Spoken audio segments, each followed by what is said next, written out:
we have the opportunity to go there. But you can't just go there, you have to be introduced to Vrindavan. Because right now we've forgotten about Vrindavan. We've forgotten that there's an eternal place. Right now we think this world is the real world. So we become very, very serious about everything that happens here. One time I was leaving Vrindavan, so I was doing Govardhan Parikrama on the final day. Problem and this responsibility, it's very difficult, very difficult. But the devotee knows what is this world. It's transient, it comes, it goes. How I can take the illusion too seriously. Therefore, the more that the devotee absorbs their mind in Vrindavan, they begin to realize, I can't take this world so seriously. So, the acharyas are educating us on how to reach Vrindavan. So, Raghunath Das Goswami, he writes a beautiful book called Mukta Charita. One day, Krishna planted pearls because the gopis wouldn't give him any pearls. So, Krishna said, give me some pearls for my cows. So what do you mean pearls? These are expensive. You don't give them to the cows. What will you do? Krishna said, if you don't give me pearls, I'll plant my own pearls. So Krishna went to the courtyard of Nanda Maharaj and there he began planting pearls. So anyway, Raghunath Das Goswami writes a beautiful book about this pastime, Mukta Charita. And in the beginning of that book, he recites a very, very beautiful verse. Nama Shreshtam Manumapi Sachiputram, that the spiritual master will give you different gifts. The first gift of the spiritual master is Nama Shreshtam. The spiritual master gives you Nam. We take it for granted. Oh, Nam. This is a massive gift. Once you have access to Nam, you have access to everything, because Nama Chintamani Krishnas Chaitanya Rasa Vigraha Purno Shuddho Nitya Muktvam Bhinnatva Nama Namino. Because Nam can fulfill all desires. So the first gift of the spiritual master is to give you Nam. One time a devotee, he said to Prabhupada, do we have to chant our rounds when we go back home, back to Godhead? Prabhupada said, with an attitude like that, don't worry, you're never going to get there. We take it as such a burden. Oh, no, I have to finish. No. Prabhupada imitated the devotee putting their counter bead down. For the final bead down, boom, now I can do any damn thing I like. Prabhupada was imitating one time. So we take it as such a burden. We have to chant somehow or other. But Nam is the access, because Nama Guna Rupa Leela. Nam is the trigger, revealing so many things about Krishna. So the first gift of the Guru is Nam. But then Sachiputram. The next thing that the devotee introduces you to, the Guru introduces you to, and helps you to build a relationship with, is Sachiputra. Who is Sachiputra? Mahaprabhu. There is no way in the world that anyone can reach Vrindavan unless they go through Sri Chaitanya Mahaprabhu. Yatha yatha Gaurapadar Vinde. Prabodhananda Saraswati says, only when you dive into the pastimes of Mahaprabhu, then one day you will reach the surface and you will find yourself in Vrindavan. Without participating in Sri Chaitanya Mahaprabhu's Sankirtan movement, you cannot reach Vraj. Therefore, Sachiputram, we must have a relationship with Gauranga. Gauranga is our hope. Atra Swarupam Rupam Tasya Grajam. The third thing that the Guru introduces you to is Rupa Atra Swarupa. To Rupa Goswami, Swarup Damodar and the great Acharyas. Because it is only through their teachings that one can understand how to practice sadhana bhakti. Kriti sadhya bhavet sadhya, sadhya sa sadhana bida, nitya siddhasya bhavasya prakatyam riti sadhyata. Rupa Goswami writes a beautiful book, Bhakti Rasamrita Sindhu, and he explains how to practice sadhana. See, it's a very beautiful word. Sadhana iti sadhana. That which awakens your eternal wealth is known as sadhana. And therefore, Rupa Goswami is explaining that in Bhakti Rasamrita Sindhu, that if you want bhav, bhav is only available, or is potentiality of bhav is from sadhana. And so the Guru will connect you with Rupa Goswami, with Swarup Damodar, in order to teach you how to practice sadhana bhakti. And then Radha Kundam Girivaram. The next thing that the Guru will introduce you to is Radha Kund and Govardhan. In other words, the Guru will introduce you to Braj, to the land of Vrindavan, because that is our highest aspiration. And once the Guru has done this, Aho Radhika Madhavasam, then you can be introduced to Radhika and Madhav. So you see, this is what the duty of the spiritual master is. The spiritual master is helping you to become attached to Nam, to Chaitanya Dev, to the acharyas and the practice of sadhana bhakti and raganuga bhakti that they give, then to Braj, Vrindavan, and then finally to the pastimes of Sri Sri Radha and Krishna.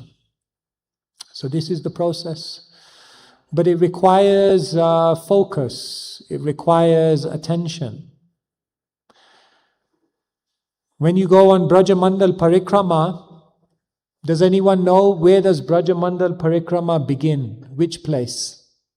Anyone knows? Anyone here done Brajamandal Parikrama? So, Mataji is at the back. Where does it begin? Where is the first place? Where?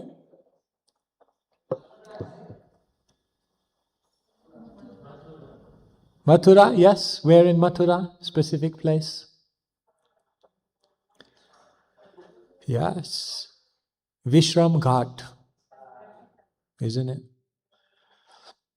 This is where Brajamandala Parikrama begins. Very, very mystical place. Vishram Ghat.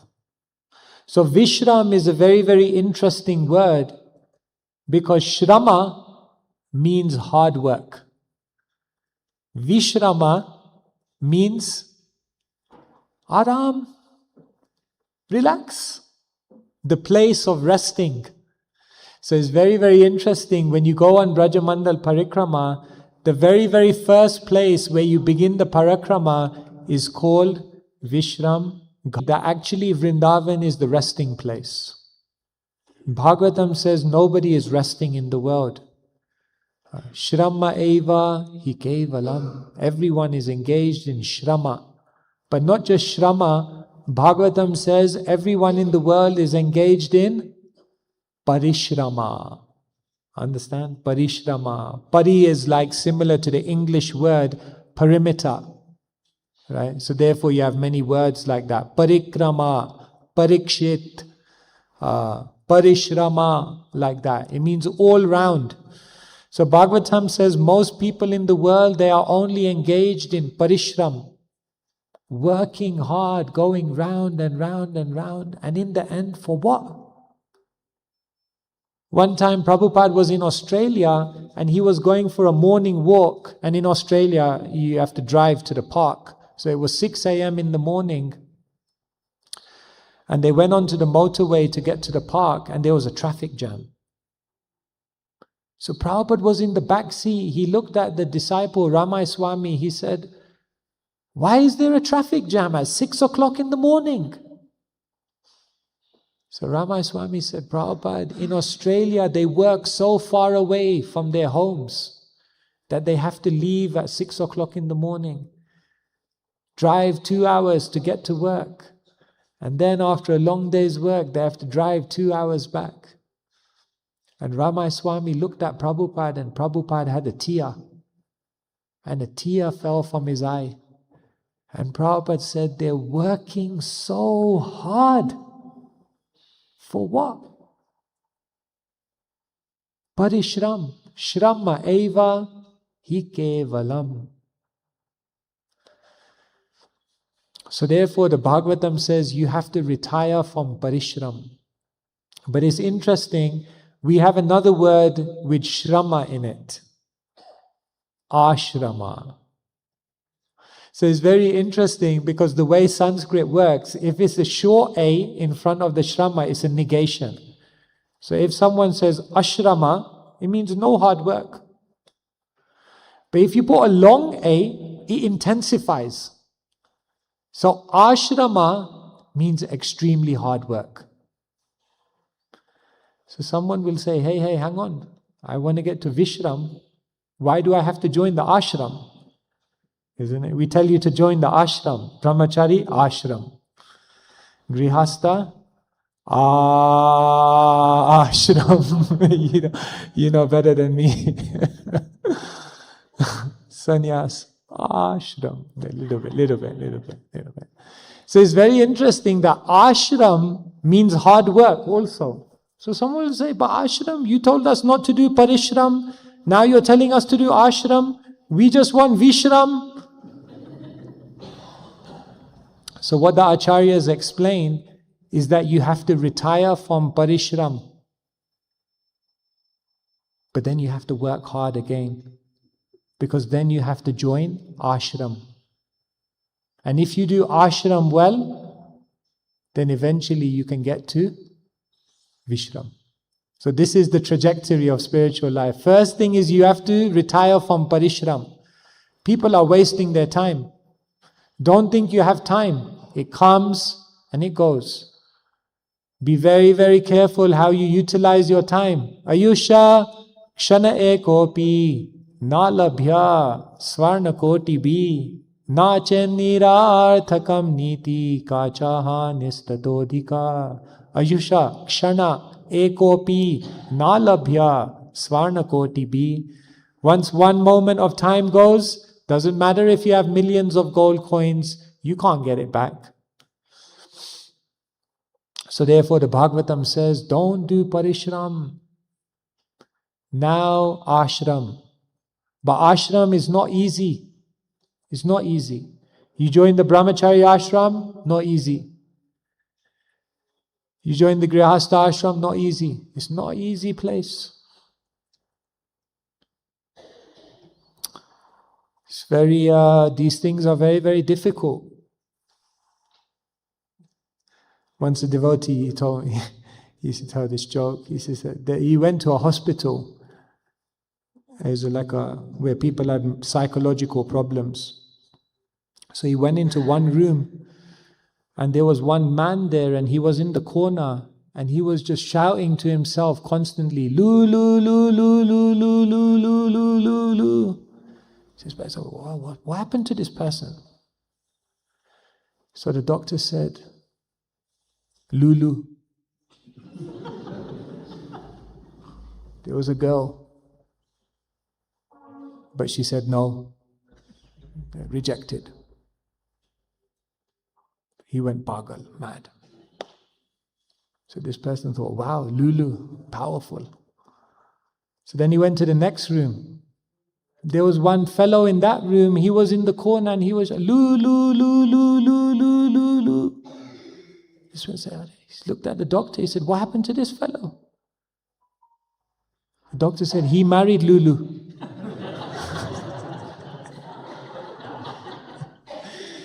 So, I don't have anything against marriage, nothing against Lulu. But the point I'm making is sometimes if you get it, it drives you mad. If you don't get it, it drives you mad. So it's hard. Brahmacharya ashram hard. Grihastha ashram hard. Sannyas ashram hard. Vana, everything is hard. So what's the difference between parishram and ashram? Parishram means hard work for nothing. Ashram means hard work for something. In other words, don't think that spiritual life is easy life. Don't think that is aram. No, that comes later, Vishram. First, you have to work hard. Ashram, focus, sadhana, dedication, commitment, steadiness, sacrifice, selflessness. All of these words are very, very important, because when we do this, then what happens is Shuddha Bhaman. Narottam Das Thakur says the mind becomes purified, and then say Vrindavan, then you can enter Vrindavan. So Vrindavan is very, very special place, but one has to become a special devotee to reach Vrindavan. You see, there are casual devotees, which are the majority. And then there may be a few committed devotees. Few. But there may be one confidential devotee. The casual devotee won't make it to Vraj. But did you know, even the committed devotee may not make it to Vraj. You have to graduate and become a confidential devotee to get to Braj. You may say, what's the difference between these? You see, a casual devotee, they are driven by fear and desire. Their spiritual life is, they're doing it because of fear or they want something. The committed devotee goes higher. They're practicing their spiritual life because of duty. No, I must do this. I made a vow. I should follow it. So that's very good. That's better than being a casual devotee. But the confidential devotee practices not because of duty. They practice because of love. I don't do it because I have to. I do it because I want to. See, this is a graduation. The casual devotee says, I give something to Krishna. Give something to Krishna. 2 for Krishna, 1 for me. 3 for Krishna, 2 for me. Something to Krishna. The committed devotee gives everything to Krishna. Yat karoshi, yad ashnashi, yad johoshi, dadashi yat tapashashi kondeya, tat kurushva, madarpanam. Everything is arpanam. Give everything to Krishna. So you may say, wow, the committed devotee gives everything to Krishna. What can be higher than that? How do you get higher than that? The confidential devotee has an even higher conception. Anyone know? What can be higher than giving everything to Krishna? The confidential devotee says everything is Krishna, everything is for Krishna, but Krishna, He's mine. This is called mamatva, a sense of mineness, possessiveness. You see, it's very confidential. The devotee says everything is for Krishna, but Krishna, He's mine. I possess Him. I control Him by my love.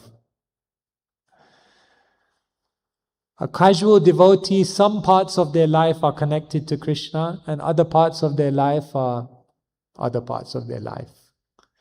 A committed devotee, all parts of their life are connected to Krishna. You may say, what's higher than that? Here, look, Krishna, all of my life is connected to you. What can be higher than this? But the confidential devotee is higher than this. Because what does a confidential devotee do? They enter into Krishna's life.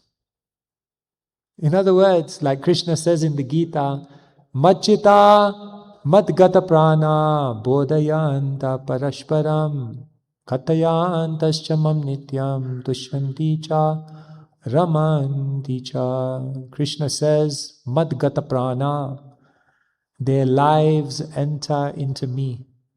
So the confidential devotee, they are actually not living their own life. They're actually in Krishna's life.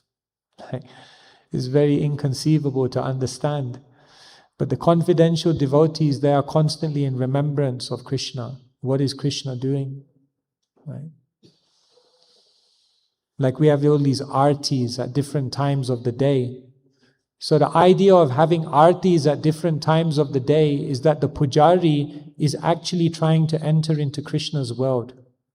So they are meditating when they are doing the Rajbhog Arti, that Krishna is somewhere near Govardhan with the cowherd boys sharing their lunch.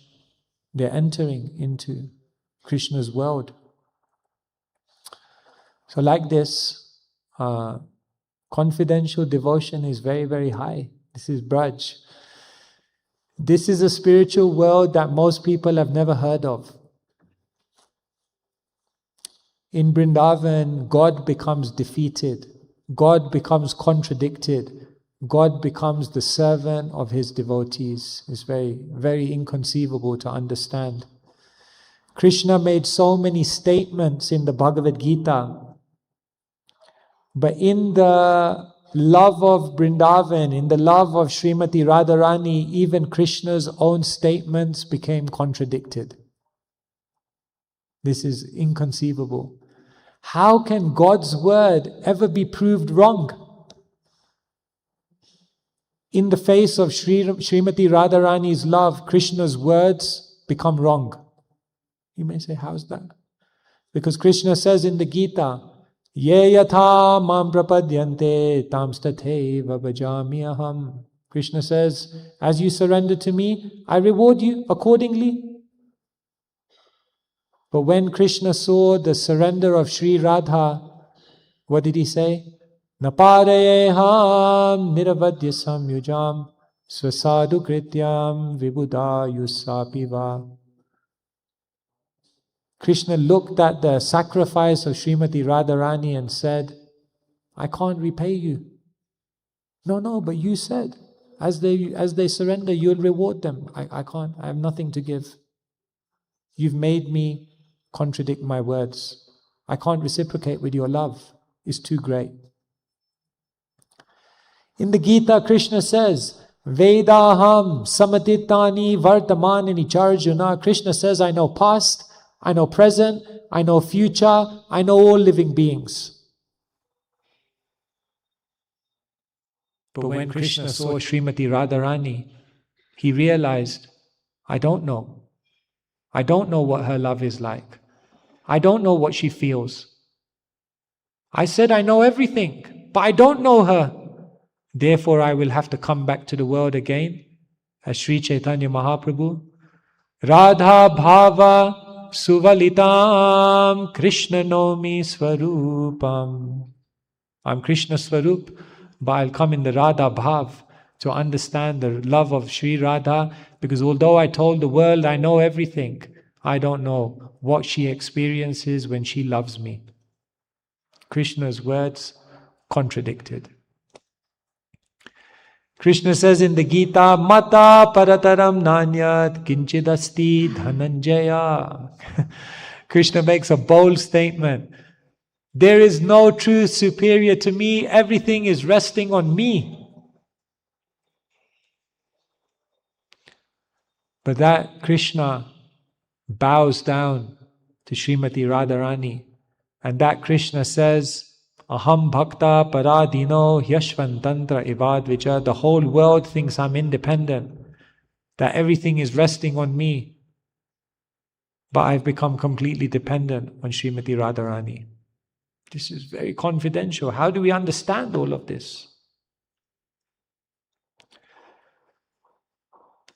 So, Sri Vrindavan Dham is very, very special. It's the land of play. We love to play, but the play of this world usually ends up in tears. Am I right? Watch the World Cup and you'll find out. It all ends in tears.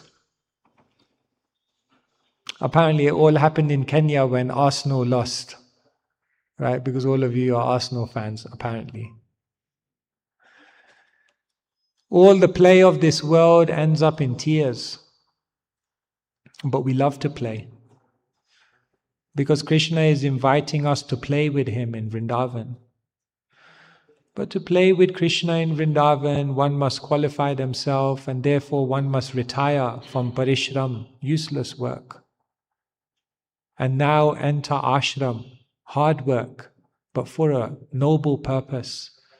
And eventually, once purified, Vishram.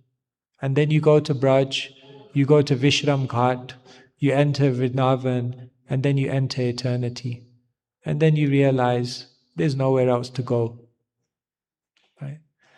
When we go to Vrindavan, we do parikrama. What does parikrama mean? It means going round in a circle. So in English, if you tell someone, I'm going around in circles, what does it mean? It means a useless activity. You're going around in circles. After all that effort, you arrive at the same place. You're going around in circles. But we go to Vrindavan and we go around in circles. Because the meaning is, you don't go to Vrindavan to get to another place. You go to Vrindavan to remain there. You've already reached. Just keep going round in circles and stay in Vrindavan. Because once you reach Vrindavan, there's nowhere else to go. You see, there are many tirthas in India. The word tirtha means a crossing place. So if you go to Braj, they'll never refer to Braj as a tirtha. Never. Vrindavan is not a tirtha. Vrindavan is a dham. A dham means a place that you don't go to get to somewhere else. It's a place that you go to remain there for eternity.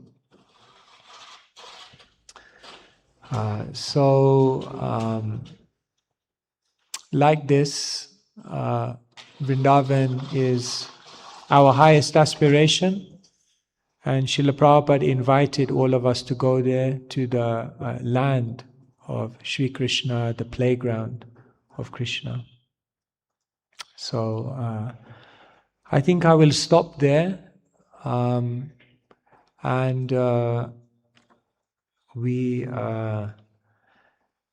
yes. Someone's asking about Hindi. I think there's Hindi translation at the back.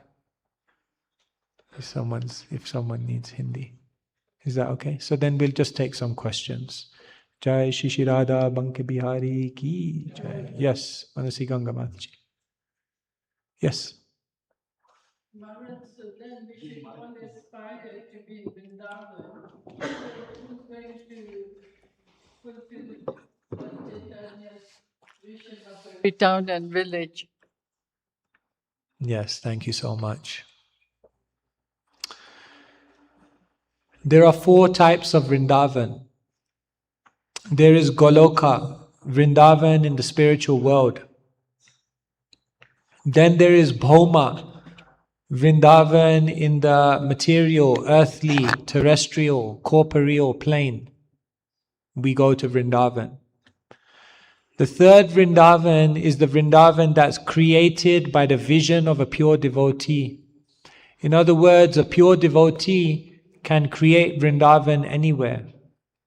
And the fourth Vrindavan is in the heart of a pure devotee. Therefore, when Yudhishthira invites or glorifies Vidura after he comes back from all the places of pilgrimage, then Yudhishthira glorifies him. Bhavat vida bhagavatas tirthabhuta swayam vibho tirti kurvanti tirthani svantastena gadabhritam. He says to Vidura that you are a walking place of pilgrimage. The places of pilgrimage are in your heart. So therefore, a devotee is always living in Vrindavan even when they are outside of Vrindavan. Krishna sometimes has to leave Vrindavan to kill the demons. But what does the Shastra say? Vrindavanam parityaja padamekam nagachati. Krishna never takes one step out of Vrindavan, because even when Krishna seemingly leaves Vrindavan, still Krishna is fully invested in the land of Vrindavan.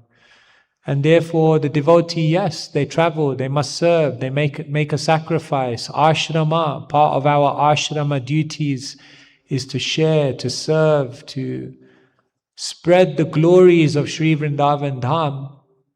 But even when we do that, we are still living in Vrindavan, because Vrindavan is not just a geographical location. Vrindavan is a state of consciousness. Anywhere where Krishna is the center, that place is Vrindavan. Naham tistami vaikunte yoginam hridayeshu va tatra tistami narada yatra gayanti mad bhakta. Krishna says, I'm not just in Vaikuntha, I'm not just in the hearts of the yogis. Wherever the Vaishnavas are chanting my glories, spreading my glories, expanding my glories, in that place I immediately come. So, yes, we must. This man in Vaishnav in Govardhan who told me all reality outside of Vrindavan is a dream. After he told me that, he looked at me, he said, just stay. You're here? He said, you are brahmachari. Why are you worried? Just stay here. You're at the foothills of Giriraj. We were out right by Giriraj. Nija nikata nivasam dehi govardhanatvam. He quoted to me, Raghunath Das Goswami prays, my only desire is to stay at the foothills of Govardhan. He said, you're here? Just stay. He said, don't worry, everyone, their life will go on, you stay here. For a moment I thought, maybe I should stay here. It was a good offer. But then I realized, what will I see? What will I see in Vrindavan if I haven't done seva, if I haven't made a sacrifice, if I haven't tried to share Vrindavan with others, if I haven't fulfilled the order of the spiritual master? What will I see in Braj? Therefore, we live in Vrindavan in consciousness. We purify ourselves through our sadhana and our seva. And then at one time, when we are invited back, then we go to Braj, like that. Hope that helps. Thank you. Anyone else like to ask any questions? Vrindavan.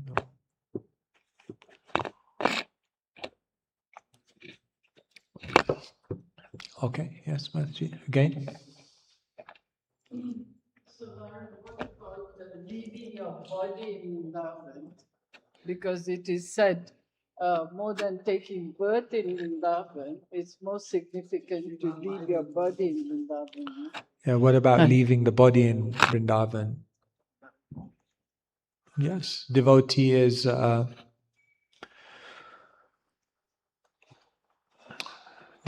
always praying that in the final moments that they can leave the world in Braj. It's a great perfection. But sometimes even the great devotees, they may not go to Vrindavan, at least Bhoma Vrindavan. For example, His Holiness Bhaktitirtha Maharaj, at the end of his life, he decided to remain in Gita Nagari. And there he chanted and absorbed himself with all the Vaishnavas. And he considered that he had a service. He had a service to be there with the community. Therefore, someone may go to Braj, someone may not go to Braj. Actually, the devotee just looks for service. And wherever there is service, then they know that Krishna will reciprocate, Krishna will protect. So even at the manor, we have many examples of devotees who in their final days, they decided not to go to Vrindavan. They decided to stay at the manor. Many of you may know Mother Kalangana Mataji from Poland, disciple of Srila Prabhupada. She made Krishna's Mangalarti sweets for 40 years. She wouldn't go into the deity kitchen until she chanted 16 rounds. So every day she would be up at 1:30 in the morning, and then she would go in the deity kitchen at 3:30. She would hand paint every single sweet. Hand paint every single sweet. And in the final days, she was leaving her body in the manna. And so we went to see her. And so one devotee said to her, "Are you not scared of death?" And her answer was amazing. She said, "I'm not scared of death. I know Krishna will come. I know Prabhupada will come to help me. Because in my life, I never wasted time." That was her answer. In my life, I never wasted any time. Therefore, I know Krishna will help me. So if we, at the end of our life, we come in front of Krishna and we say, "Oh, Krishna, no, I'm not such an impressive devotee. I made mistakes. I didn't do anything amazing for you. But Krishna, I never wasted time." If you can say that, then maybe everything else Krishna will overlook. So that's what we do. We look for service. We don't waste time. We go from parishram to ashram. We embrace our duties, serve. And then Krishna says, "Yogakshemam vahamyaham." I'll carry, if there's any lacking, I'll carry it. So yes. Hope that helps. Thank you. Okay, so if there's no other questions, okay, so we'll end there. Shri Vrindavan Dham ki jai, Grantaraj Srimad Bhagavatam ki jai, Srila Prabhupada ki jai, Jai Nitai Gaur Premanande. His Holiness Swami Bhagwan Keshava Swami Maharaj ki. His Holiness Swami Bhagwan Keshava Swami Maharaj ki. Srila Prabhupada ki. So first of all, thank you so much, Maharaj, for coming and giving us your association. In Nairobi, we've been waiting for you for many years, and we are so grateful that you've come. And I was talking to some devotees before your class, Maharaj, and every devotee has so much happiness in them. There's so much excitement in them. And that was only because you're here. So Maharaj, you brought some very, very positive energy and a lot of happiness to all the devotees. How many devotees agree with me? Yeah. See, Maharaj, I'm not lying. It's the truth. So we are very, very grateful. And Maharaj is giving a seminar on entering eternity. Maharaj also has a book called Entering Eternity, and it's available there at the door, so you can even get that book. And this same session will continue on Sunday in the evening, same time, same place, same speaker. So everyone please be present and take maximum advantage. This time Maharaj has given us very few days here in Nairobi, so we want to take maximum advantage. Maharaj spoke that some people, they look older than they are.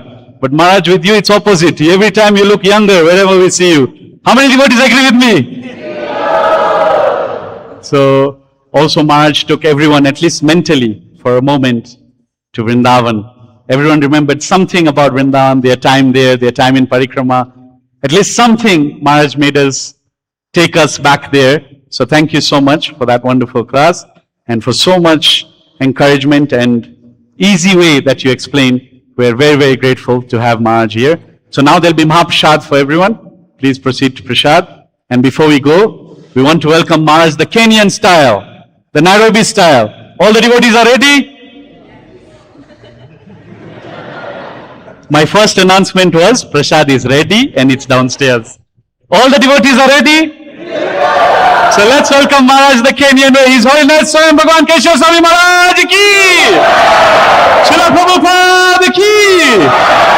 Thank you very, very much. See you on Sunday, same place, same time.